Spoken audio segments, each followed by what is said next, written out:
जय श्री राम दोस्तों, स्वागत है आप सभी का सनातन धर्म यात्रा में। दोस्तों, पिछले वीडियो में आपने मनुस्मृति के तृतीय अध्याय के 130 श्लोकों को सुना और समझा।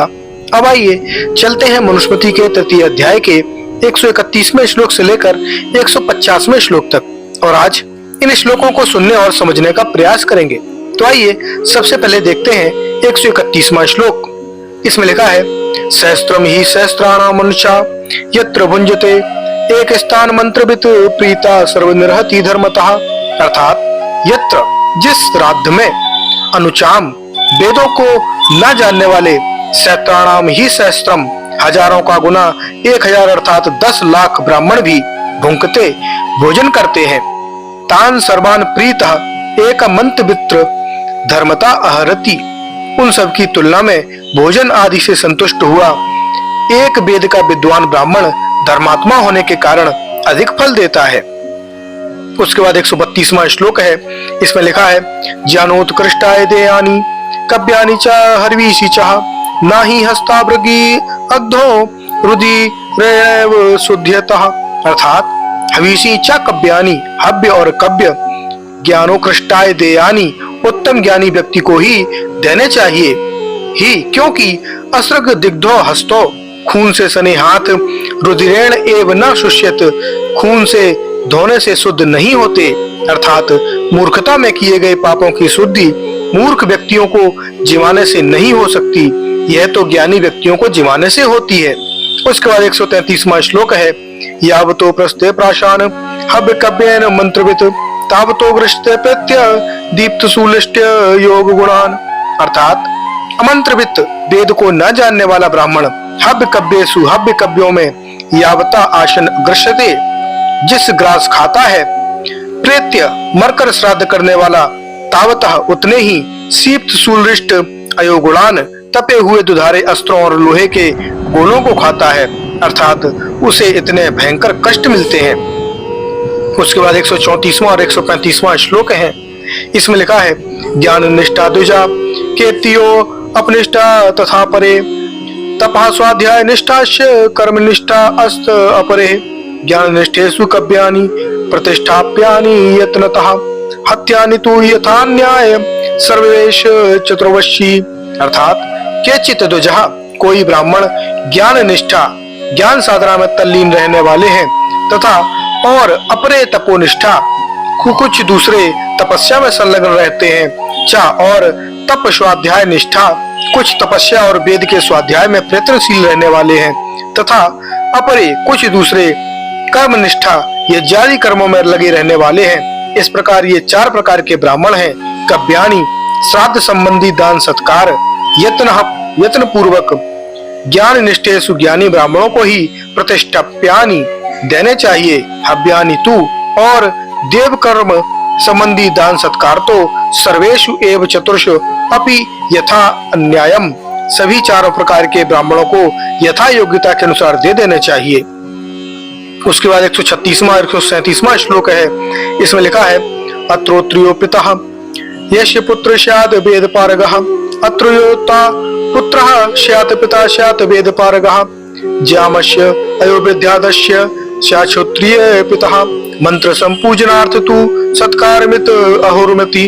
अर्थात यस्य पिता अहोत्रियः, जिसका पिता वेद का विद्वान ना हो, पुत्र वेद पारगः स्यात्, और पुत्र वेद का विद्वान हो, वा अथवा पुत्र अक्षोत्रिय स्यात्, पुत्र वेद का विद्वान ना हो, तथा पिता वेद पारगा स्यात्, उसका पिता वेद का विद्वान हो, तो अनयो इनमें यस्य पिता श्रोत्रिय स्यात्, जिसका पिता वेद का विद्वान होके उसे ज्याशम अविद्यात बड़ा समझना चाहिए श्राद्ध दान के लिए। मंत्र संपूजनार्थम तु, किंतु वेद मंत्रों के पूजने के लिए इतर दूसरा ही, जिसका पिता विद्वान ना हो स्वयं विद्वान हो, वह सत्कारम अहरति, सत्कार पाने योग्य है। उसके बाद 138वां श्लोक है। इसमें लिखा है, ना श्राद्धे भोजन मित्रम धने कार्योस्त संग्रहे नार्यम चा मित्रम्यम विद्यातम श्राद्धे भोजयेत द्विजम। अर्थात मित्रम श्राद्धे न भोजयेत, मित्र ब्राह्मण को श्राद्ध में न जमावे। अश्य धने संग्रह कार्य, ऐसे मित्र का तो केवल धन देकर ही आदर सत्कार करना चाहिए। यमना अरिमना मित्रम विद्यात, जिसे ना तो शत्रु समझे न मित्र समझे, तम द्विजम श्राद्धे भोजयित, उस ब्राह्मण को श्राद्ध में जीवावे। उसके बाद 139वां श्लोक है, यस्य मित्र प्रधानानि श्रद्धानि च हर्विषि च, यस्य प्रेष्य फलम नास्ति श्राद्धेषु च हर्विषु च। अर्थात यस्य, जिस व्यक्ति के यहाँ श्रद्धानि च हर्विषि, कव्य और हव्य अर्थात श्राद्ध दान और देव यज्ञ के उद्देश्य से दिए जाने वाले दान मित्र प्रधानानि, मित्रों को उद्दिष्ट करके दिए जाते हैं, तस्य श्राद्धेषु च हविषु च प्रेत्य फलम नास्ति, उसके श्राद्ध कव्यों हव्यों का परलोक में फल नहीं मिलता।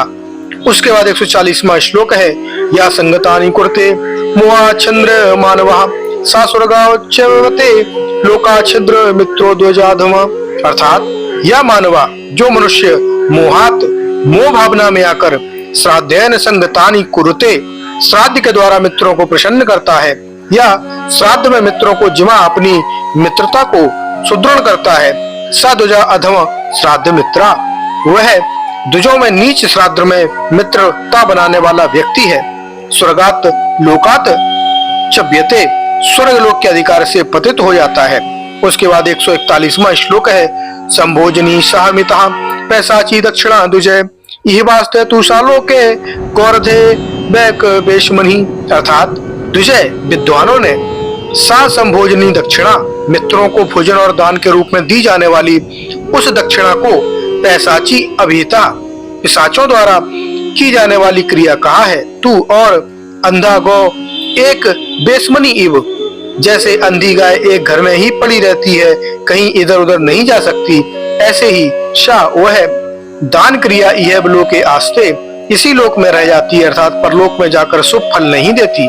उसके बाद 142वां श्लोक है, इसमें लिखा है, यथेरणे बीज मुक्ता न वप्ता लभते फलम तथा अनुचे अविद्या न दाता लभते फलम। अर्थात यथा इणे बीजम उपत्वा, जैसे बंजर भूमि में बीज बोकर वप्ता बीज बोने वाला फल न लभते, उसके उत्पत्ति रूप फल को नहीं प्राप्त कर पाता, तथा वैसे ही अनुचे वेद के विद्वान को हविदत्वा हव्य कव्य देकर दाता फलम न लभते, दानी व्यक्ति कोई फल नहीं पाता है।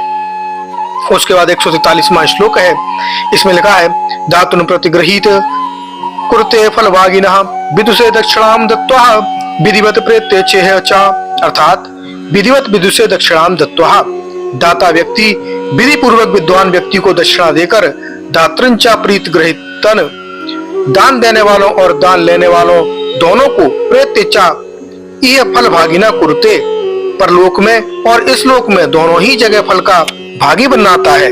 उसके बाद 144वां श्लोक है, इसमें लिखा है, कामम श्राद्धे अर्थ मित्रम न विरूपमपि त्वरिम द्वेष्टा ही हविभुक्तम भवति प्रेत्य निष्फलम। अर्थात श्राद्ध में मित्र से भिन्न कोई सुयोग्य व्यक्ति न मिलने पर कामम, चाहे श्राद्धे मित्रम अर्चेत, श्राद्ध में मित्र का ही श्राद्ध दान से सत्कार कर दे, अपितु किंतु अरिम अविरूपम ना, शत्रु विद्वान भी हो तो उसको न जिवावे ही, क्योंकि द्विष्टा भुक्तम हवि, शत्रु के द्वारा खाया गया श्राद्ध प्रेत्यम निष्फलम भवति, परलोक में फल रहित ही रहता है। उसके बाद 145वां श्लोक है, इसमें लिखा है, यत्नेन भोक्षेन्द्राद्रे बहुचमचा वेद पारगम शास्त्रा अगमद्यो छंदोगतु समाप्तिकम।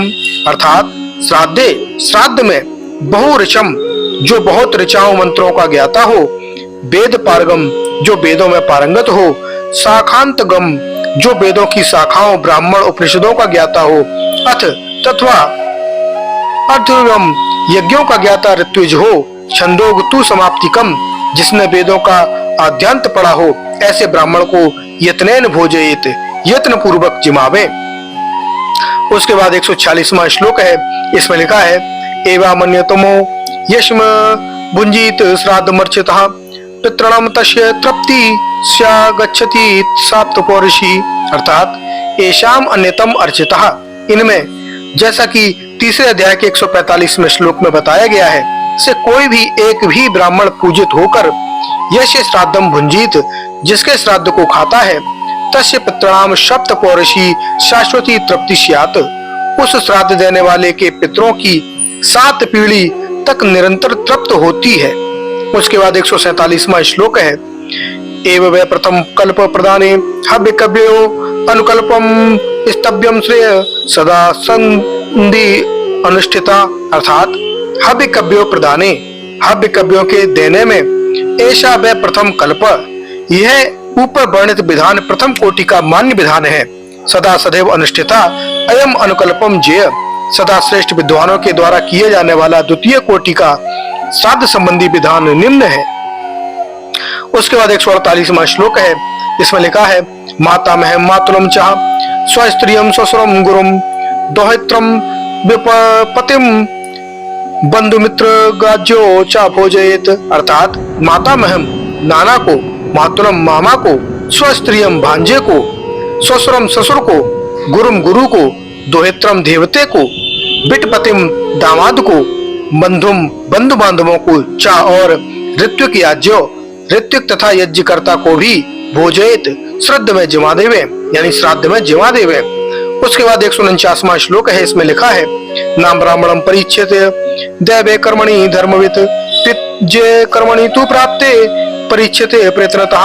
अर्थात धर्मवित, धर्म की मर्यादा को जानने वाला गृहस्थ व्यक्ति दैवे कर्मणि, देव कर्म के उद्देश्य से किए जाने वाले दान आदि कार्यों में ब्राह्मणम न परिच्छेद, ब्राह्मणों की योग्यता की विशेष परीक्षा न करे, तो किंतु पितृ कर्मणि प्राप्ते, पितृक्रम यानी श्राद्ध के अवसर पर प्रयत्नता परिच्छेद, सावधानी पूर्वक परीक्षा करे।